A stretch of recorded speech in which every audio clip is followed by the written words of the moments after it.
Hey Metalheadz, this is Claire here with Axewound. How you doing, guys? Very well, thank you. Awesome. Cool. Good. So last night you played in Glasgow. How did that go for you?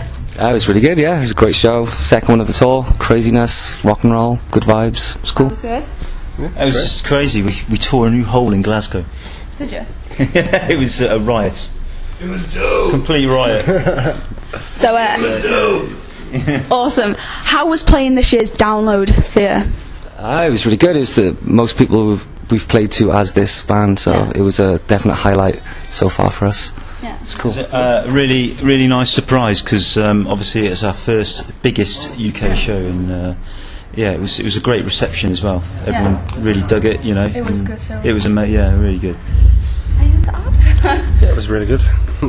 So speaking of festivals, how did it feel to still be receiving offers from festivals while you were in the studio recording? Yeah, it was a bit weird actually, but you know, we knew that we would kind of cause a little bit of a stir just because of the lineup as soon as word got out, you know what I mean? But because of Bullet's agent, he's the guy that's looking after us, doing all the live stuff, so he just kind of put an inside word into all the promoters, and they were like, oh yeah, we'll stick the guys on. So it was a bit weird because I was texting you guys every day when when more offers were coming in. It started off like 2 or 3 shows, like, oh cool, that'll do, and then it just like escalated to like 10, 12 shows back to back. It was like, alright, cool.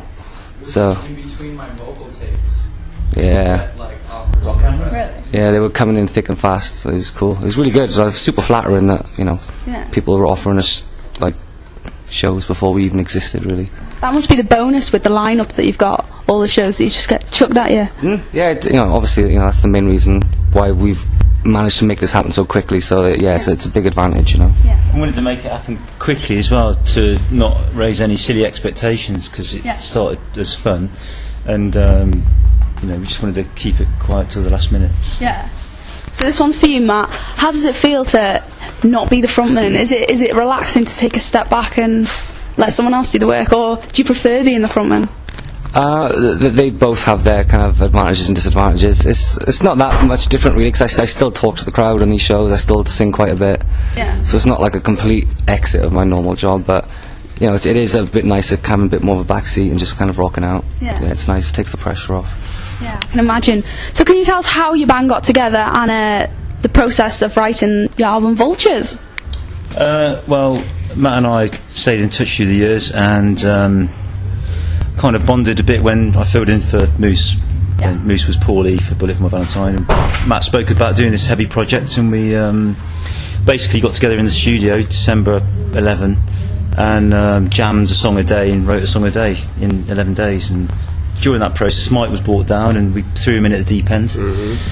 And he had a jam with us, and Mike was in, and then Liam came over for 4 or 5 days, a few weeks after we finished it, and rammed his vocals down, and then we got Joe on board, and yeah, it's just happened really quickly and instinctively. So how did you choose, you know, who you'd want to do the vocals and who you'd want to do?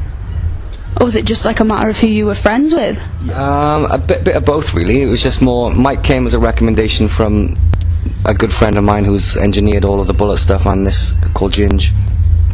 And he said, you know, we needed a lead guitarist, so he recommended Mike. So Mike came down, we gave him a call, and he came down, and everything was cool. Joe was kind of the bass player I had in mind anyways, and it just so happened that he just left Rise to Remain kind of the day before I asked him, which was amazing. So that worked out well for us too. And then Liam was kind of my or our first choice really, wasn't he? Yeah. We didn't really want some like big beefy guy like doing like, I don't know, really weighty vocals. It was just nice that Liam kind of has this kind of shrill, more kind of hardcore voice, and the soundtrack is so heavy that it just kind of works nice, you know. It's a bit less predictable really. Yeah, it's very different. He's actually got quite a lot of emotion in his voice, considering, you know, he's got a good punk voice, so it's a bit more than just the usual yob metal vocal. Orc metal. Are you proud of the album that you've done? Super proud, you know. Not many people could make an album, write and record the entire album in like 11 days. Yeah. That's something to be super proud of, you know what I mean? So yeah, just that fact alone is like a really proud moment for us. Yeah, I'm super proud of it. It's the best thing I've done, you know, and I think it's bolstered by the fact that it was so organic and true. So that's why I love it so much. So do you feel you have a lot more like artistic freedom now you're in it? Like with Bullet, you couldn't really venture too far from the Bullet sound, and yeah, it's not that was exactly the reason why I did this. It was pointless forcing my other musical tastes into Bullet when that kind of does what it does, and it's be silly to just do it for the sake of it. It's just easier and more kind of, I don't know, what's the word I'm looking for? I don't know, more respectful just to do it in a new project, you know what I mean? Yeah. Have a whole new identity, have no limits, no boundaries, no expectations. It was just like, fuck it, let's have a laugh. yeah. Rather than just trying to force it into Bullet, which we could have done, and we still write heavy tunes in Bullet now and again, you know what I mean? But this was just kind of a step too far. Yeah. It's just like, you know, people wouldn't get it really, so we just made a new band. Yeah. Easier. Feel the same? Yeah, well, I think, you know, you get some big bands get to a stage where they're so big they think they can do what they want, and Yeah. kind of alienates fans then. And I think, you know, from speaking for Matt, you know, it's cool for him because Bullet's taken its own line, and Axewound is obviously totally different to what Liam does as well, so it's its own thing. Yeah. So how would you compare your music in Axewound with the music in your other bands? I don't know, just a bit more, well, a lot more intense and gritty, Yeah. less polished. I think that's a good way to describe it from my point of view. It's quite eclectic compared to a lot of metal albums, because a lot of metal albums you put on and they it just sounds the same all the way through, but I think we've managed to create an album with lots of different moods but with the same degree of dark and heaviness. Yeah. So why did you decide to release Post-Apocalyptic Party first? It was heavy as fuck. Just, I think it was a good move because Cold is obviously one of the main singles on the album, but it was kind of a good Wound exposure, like kind of like this is what we're doing. It's one of the heaviest on the album. It's just like kicks you in the face. I think Cole would have been too predictable to release first, and it would be too much focused on me, because obviously I sing quite a lot on it. I didn't want that. I wanted to like have the single of what was more or less that kind of a signature Axewound sound. Yeah.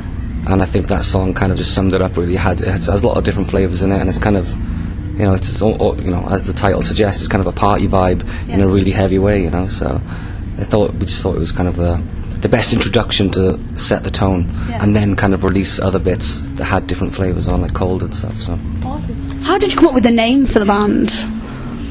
My missus came up with a name for the band. Yeah. We were just kind of joking about like really heavy band names, and she was like, "What about Axewound?" And I was like, "Yeah, fucking right, cool." So that was it. And it just stuck really. And I told the boys about the idea, and everyone chuckled and kind of dismissed it at first. Yeah. And yeah, everyone thought it was a joke. But now and then, as soon as everyone got over that kind of little bit of a comedy factor, it's actually a really fucking sick metal band name. You know what I mean? So it's cool, and like it just lent itself good for artwork and stuff, and kind of summed up the vibe of the band, which is just kind of more of a fun thing. Even though it sounds fucking intense, heavy, and serious, the whole idea behind it is just us having a laugh, you know. So do you see Axewound as a short-term project, or are you hoping to keep it ongoing for a number of years? I think the nature of the band, unfortunately, is going to be less than more. Yeah.